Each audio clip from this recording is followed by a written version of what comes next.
ရေမြေရဲ့ငြိမ်သက်စေညမှာသာယာတို့လိုတိုက်ခတ်နေပင်ပြန်မွေးတဲ့ပါရဏတွေဆောင်ယူ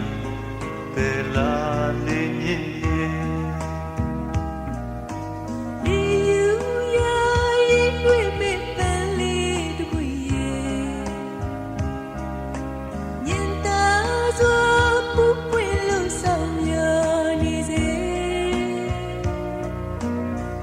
ပန်းချတူတို့လက်နဲ့ွယ်